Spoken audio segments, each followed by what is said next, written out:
এমন কোন মায়ের বেটার বুকে ক্ষমতা আছে বলতে পারে মহরমে যাওয়া যায়? ওকে হাদিস কোরআন দিয়ে জঙ্গিপুরের মাটিতে কবর দিয়ে দেবো। যদি না বলতে পারে কবর দিতে পারে, আমি আব্দুল করিম ইমামুল ইসলাম নই, জাতির সামনে কথাই বলবো না। মহরমে যাওয়া হারাম, মহরমে যাওয়া হারাম, মহরমে যাওয়া হারাম। দেখি কোন মায়ের বেটা আছে বলতে পারে মহরমে যাওয়া যায়?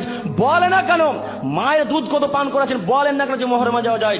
শুধু বলেন একবার মুখের সামনে, চোখের সামনে। আপনাকে যদি এই রহমানপুর কবরেজ পাড়ায় বড় বাগানে কবর না দিয়ে দিই, তো আমি আব্দুল করিম ইমামুল ইসলাম নই। কি দেখাতে চাচ্ছি নিজেকে? শতদিন বলেছি, শতদিন বলা আছে বক্তব্যের মাঝে, মহরমে যাওয়া হারাম, মহরমে যাওয়া হারাম, মহরমে যাওয়া হারাম। কোন মানুষ হলে তো কথা শুনবে, মানুষই তো নয়।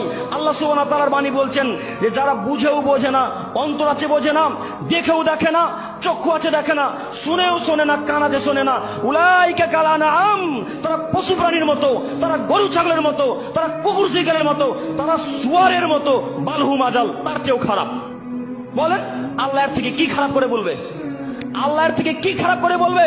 আল্লাহ আপনাকে উদ্দেশ্য করে বলছে, যারা শুনেও শোনে না, যারা বক্তব্য শুনেছে মহরমে যাওয়া হারাম, তারপরেও যারা মহরমে গেছে, তারা শুকরের থেকে খারাপ, তারা কুকুরের থেকে খারাপ, তারা গরু ছাগলের থেকে খারাপ। এমন কোন মায়ের বেটা পৃথিবীর বুকে জন্মগ্রহণ করেনি যে বলতে পারে মহরমে যাওয়া যায়। এমন কোন মায়ের বেটা পৃথিবীর বুকে জন্মগ্রহণ করেনি যে বলতে পারে মহরমে যাওয়া যায়। আমি কিয়ামত পর্যন্ত চ্যালেঞ্জ দিয়ে গেলাম, কিয়ামত পর্যন্ত আপনাদের কবিরাজ